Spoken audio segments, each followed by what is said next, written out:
రీసెంట్గా హైదరాబాద్లోని ఒక అంశం జరిగింది. ఏంటంటే ఒక ఆటో మీద ఒక కొటేషన్ వేసుకున్నాడు ఆ ఆటో డ్రైవర్. ఏంటంటే భారతదేశంలో పుట్టిన వాళ్ళందరూ భారతీయులు, హిందువులు అని ఒక కొటేషను. ఒకటి మతం మారినవాడు తండ్రిని మార్చినట్టు ఒక కొటేషన్ వేశారు. దీనిపైన పెద్ద వివాదం కూడా జరిగింది.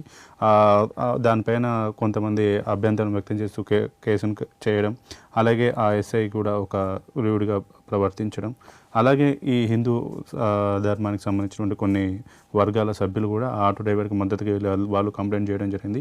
ఎందుకు ఇవన్నీ ఇట్లా జరుగుతున్నాయి? ఆ వ్యక్తి రాసుకున్నాడు, ఈ భారతదేశంలో పుట్టిన ప్రతి వ్యక్తి హిందువే అని. వాస్తవం. ఏ విధంగా అది? ఇప్పుడు ఇక్కడ నుంచి నేను అరబ్ దేశానికి వెళ్ళాను, అయితే అక్కడ వాళ్ళు ఏం చెప్తారు? మా వాడు వచ్చాడని చెప్పాడు, హిందువు వచ్చాడు అంటాడు. అవును, యాక్చువల్గా నేను ముస్లింనే. అవును, ఏదైతే ఆచరణ పద్ధతిని పాటిస్తున్నానో ముస్లింనే. నా ఈ వేషం చూసి అయినా అర్థమవుతుంది ముస్లిమే అని. అయినా కానీ అతను ఏం చెప్తాడు? హిందూ వచ్చాడు. హిందూ ఎందుకోసం వచ్చాడు అని చెప్తాడు అంటే హిందుస్థాన్ నుంచి వెళ్ళాడు కాబట్టి.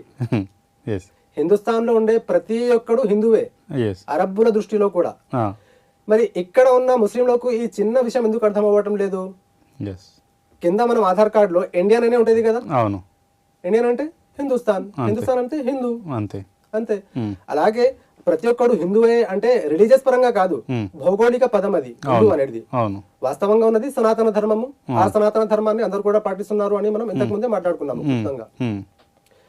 అయితే హిందూ ప్రతి ఒక్కరు హిందువే.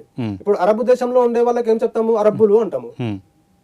అమెరికాలో ఉండే వాళ్ళకు అమెరికన్స్ అని అంటారు. అమెరికన్స్ అంటే అక్కడ నేషనాలిటీని బట్టి మనము వాళ్ళకు ఆ పేరు అనేది ఇస్తున్నాము. ఇక్కడ పుట్టిన ప్రతి ఒక్కరు హిందువులే, వాస్తవమే. అలాగే ఇంకో కొటేషన్ అతను ఆ వ్యక్తి రాసుకున్నారు, ఎవరైతే మత మార్పిడికి గురవుతారో, మత మార్పిడి చేసుకుంటారో వారు తన తండ్రినే మార్చుకున్నట్టు అని ఆ వ్యక్తి చెప్పడం జరిగింది. అయితే ఇంతకు ముందు కూడా మనం చెప్పుకున్నాము, మత మార్పిడి అనేది ఎక్కడ కూడా లేదు, ఎవరు మారాల్సిన అవసరమే లేదు. మత మార్పిడి అవసరం లేదు అని మనకు ఖురాన్ కూడా చెప్తుంది, మన ధర్మశాస్త్రాలు అన్ని కూడా అవే విషయాలు చెప్తున్నాయి, తెలియజేస్తున్నాయి. అయితే ఆ వ్యక్తి యొక్క ఆవేదన అది. చాలా మంది హిందువులు కానివ్వండి, క్రైస్తవులు కానివ్వండి, ఎవరైనా సరే మత మార్పిడికి గురవుతున్నారు.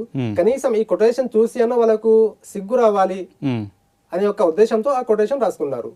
దానివల్ల ఇబ్బంది ఏమిటి మనకు?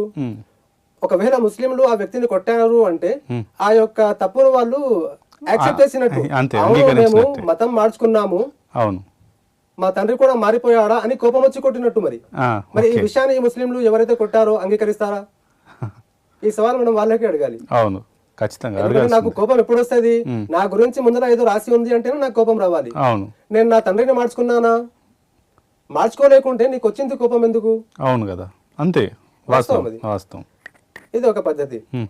అయితే అక్కడ రాసి ఉన్నది ఏదో ఆ వ్యక్తి తనకు నచ్చింది కాబట్టి రాసుకున్నాడు. అలాగే అది రాసింది వాస్తవం కూడా, ఖచ్చితంగా నిజం అది. భారతదేశంలో పుట్టిన ప్రతి వ్యక్తి హిందువే. అతను ముస్లిం అయినా, క్రైస్తవుడైనా, హిందువైనా అందరూ కూడా హిందువులమే. ఎందుకోసం అంటే మనం హిందుస్థాన్ లో నివసిస్తున్నాము కాబట్టి.